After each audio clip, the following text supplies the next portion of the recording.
Welcome back to divine tarot vision. आज आपण जी reading करणार आहोत ती रीडिंग पायसेस म्हणजेच मीन राशीच्या लोकांसाठी असणार आहे.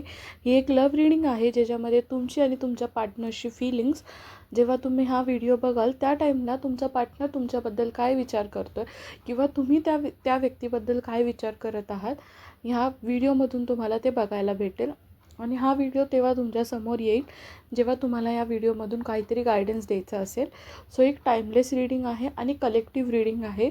सो जेवढा पार्ट तुमच्यासोबत रिलेट होतो तेवढाच पार्ट तुम्ही स्वतःशी कनेक्ट करा आणि बाकीचा पार्ट जो आहे तो सोडून द्या.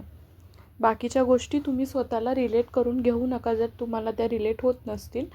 जो पार्ट तुम्हाला रिलेट होतो आहे तेवढाच तुमच्याशी तो रिलेट करून घ्या. सगळ्यात पहिलं मी इथे बघते की जे लोक हा व्हिडिओ बघत आहेत त्या लोकांना मी इथे बघते की हीलिंग प्रोसेसमध्ये आहेत, ऑलरेडी हील झालेले आहेत. म्हणजे लाईफमध्ये तुमच्या अशा काही गोष्टी होत होत्या, तुमच्या रिलेशनशिपमध्ये होत होत्या की त्या तुम्हाला हर्ट करत होत्या किंवा मीन्स आपल्याला ज्या तुमच्या एक्सपेक्टेशन्स होत्या त्या एक्सपेक्टेशन्सच्या अनुसार काहीच कुठल्या गोष्टी होत नव्हत्या. सो जेव्हा तुम्हाला गोष्टी समजल्यात की तुमच्या अगेन्स्ट सगळ्या गोष्टी होत आहेत तेव्हा तुम्हाला त्या गोष्टी खूप जास्त हर्ट करायला चालू झाल्या आणि तुम्हाला त्या गोष्टींमधून बाहेर पडायचं होतं आणि आता तुम्ही स्लोली त्या गोष्टींमधून बाहेर पडत आहात. मला तुमची चांगल्यापणे हीलिंग होताना दिसत आहेत. तुम्ही एकदम पॉझिटिव्ह माइंडसेटमध्ये आहात, स्वतःला निगेटिव्ह वेमध्ये घेत नाही आहे किंवा स्वतःला सेकंड ऑप्शन म्हणून ठेवत नाही आहे. स्वतःवरती एकदम वेल फोकस्ड आहात.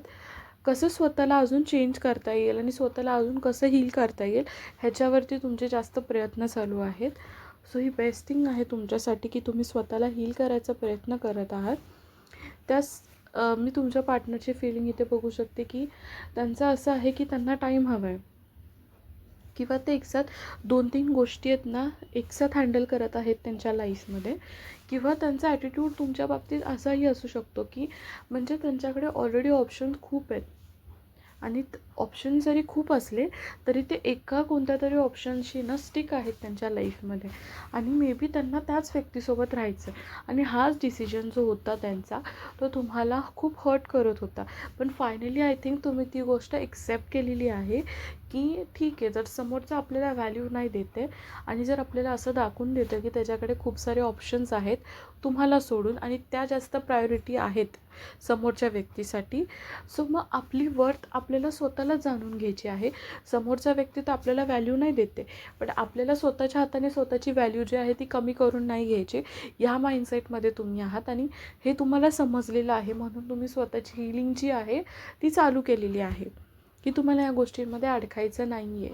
आणि सेकंड मी थिंग इथे बघू शकते की तुम्ही तुमच्यावरती जो बर्डन होता ह्या सगळ्या गोष्टींचा तो आता फायनली तुम्ही रिलीज केलेला आहे, सोडून दिलेला आहे. तुम्हाला आता समजलेलं आहे की ज्या गोष्टी आपल्यासाठी म्हणजे ज्या गोष्टींसाठी आपण मॅटरच करत नाही आहे तर मग आपण त्या गोष्टींसाठी बर्डन घेऊन काय करायचं, आपण का त्या गोष्टींचा लोड घ्यायचा आहे स्वतःवरती.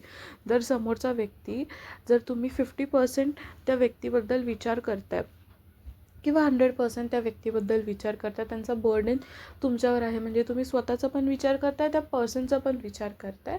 पण जेव्हा तुम्हाला ही गोष्ट समजते की तुमचा पार्टनर जो आहे तो तुम्हाला व्हॅल्यू देत नाही आहे, इवन तुम्हाला असं समजून येतं की त्याच्या लाईफमध्ये अजून जास्त प्रायोरिटीज आहेत, तेव्हा तुम्हाला असं रिअलाईज झालं आहे की आता त्या गोष्टींबद्दल आपण विचार करून काय फायदा आहे आणि दुसऱ्यांचं ओझं आपण का घेऊन आपल्या लाईफमध्ये पुढे जायचं आहे. म्हणून तुम्ही विचार केलेला आहे की आता हे बर्डन आपल्याला हे लाईफमध्ये पुढे घेऊन नाही चालायचे.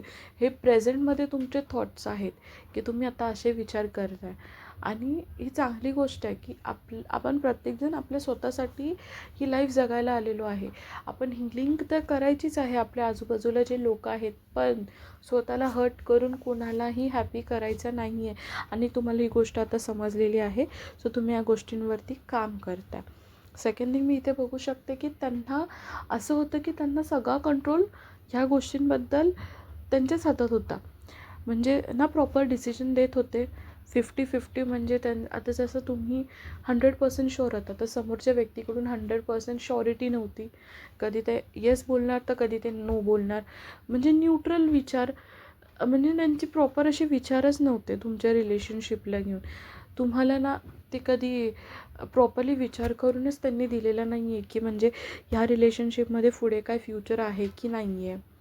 थर्ड थिंग मी इथे बघू शकते की डिवाइन टायमिंग, म्हणजे तुमचं भाग्यचक्र आहे ते बदलणार आहे. तुमचं भाग्य आता बदलणार आहे. तुम्हाला राईट टाईममध्ये राईट गोष्टी तुमच्या लाईफमध्ये भेटणार आहेत आणि हे सगळं तुमच्या चांगल्या कर्मांची फळं आहेत.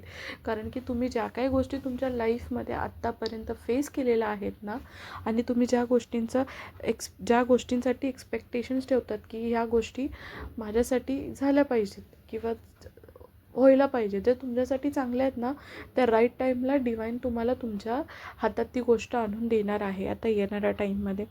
आणि तुम्हाला माहिती आहे तुमचा पार्टनर तुमच्याबद्दल काय विचार करतो. त्यांना असं वाटायचं की तुम्ही त्यांना फसवलेलं आहेत.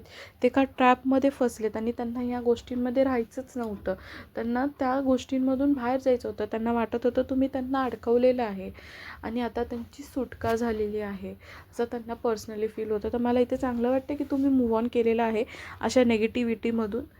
सो इट्स बेटर तुम्ही स्वतःवरतीच फोकस करा. जर व्हिडिओ आवडला असेल तर लाईक शेअर आणि कमेंट करा. भेटूयात आपण नेक्स्ट व्लॉगमध्ये. थँक्यू.